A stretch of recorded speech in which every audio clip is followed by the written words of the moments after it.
here we are for, I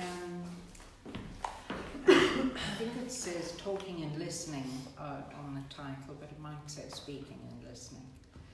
But the reason why I'm thinking it's talking is because this is one of the big things that is going to get us into trouble. And so now I'd like to describe to you why you've got into trouble with your talking. You can imagine a little bit why you've got into trouble, but it starts with in the first relationship that you have with your child, there's the connection that you've made. And you make this connection, and at some point, something has happened where the child is looking to you for the connection, and you are occupied with something else. So, for example, in having another child, the previous child comes for the contact and the connection, and your eyes are on the new child. So your eyes with loving light are looking at the new child, and the previous child asks you something, and you give them a quick, plain look, and answer them, and go back to the loving light on the second child. And you never know you did it. And as soon as you've done that, the first child is shocked, doesn't know what's happened, and is instantly aware of the gap between you and them. Previously, they didn't know there was a gap. So this can happen in other ways, that you have a connection with one of your parents, and then something happens in life that the parent is preoccupied, and the child comes for attention, and they get some practical response. And the more practical the response, the more shocked the child is, because it doesn't come with a loving light. Now, in the case of a child who has been in a relationship with a parent who couldn't do loving light for some reason, depression or stress or something like that, then the first time that child witnesses loving light is when they see their parent give it to someone else. And then they see it from the side, and then they try and get into that space to get it. And then the parent looks around them, unconsciously carrying on with the other person. So that then creates the shock.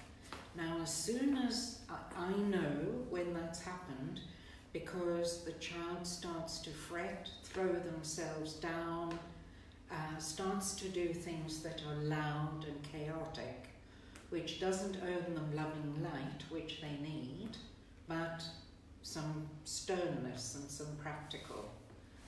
So in the smallest situation, mild, isn't it? It's not a big, dramatic trauma. In the smallest little situation, the gap happens. And this also happens in our relationships with adults, that say you were in love with someone and you are really in tune with each other, and you get more and more in tune with each other, and you can always tell when people are in tune with each other because they are turning to each other and getting the look that they need. They're getting the loving light.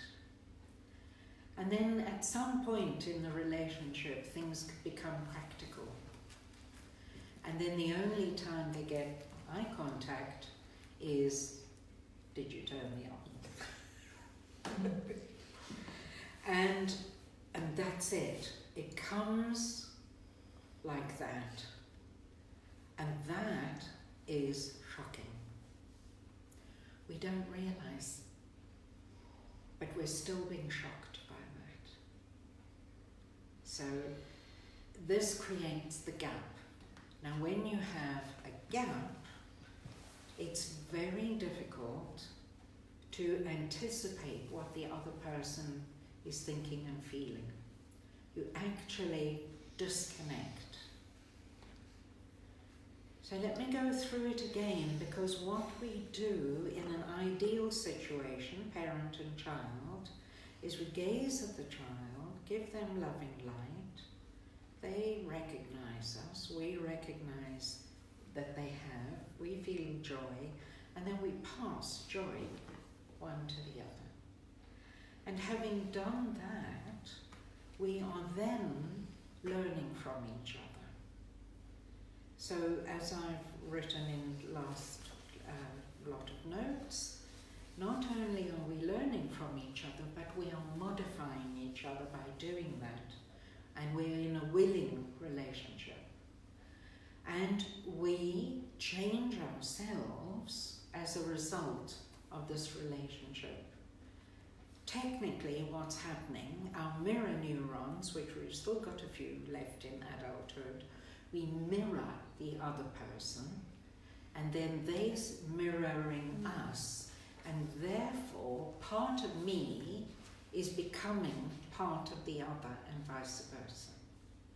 So you can see in a relationship where a couple have been mirroring of each other a lot without knowing, that they can make decisions together because they're not entirely two separate people.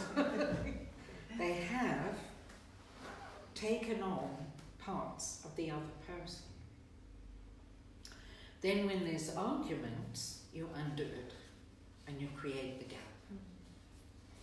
So if you take a loving interest in someone and you start to do it, and then they do it back.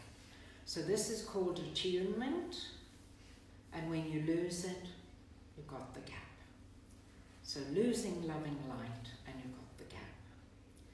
Now, what that will mean is you have got a child that's just slightly out of reach. So in your relationship with your child that isn't like that, you feel, this is my easy child. Some people mistakenly even think, this is my nice child, that's my not nice child. But this is my easy child, because this child is in tune with me, and I'm in tune with them. And the other one has experienced the gap, and then I experience the gap. And then people describe this, you know, they're old, their children are grown up, and they say there's always been a gap.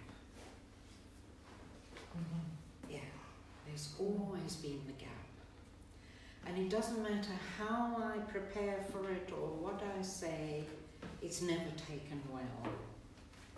Because it's taken across a gap, and there isn't a relationship that is in tune, that reads me as being kind to them or loving them. When I hear that children are arguing with their parents, I'm hearing that.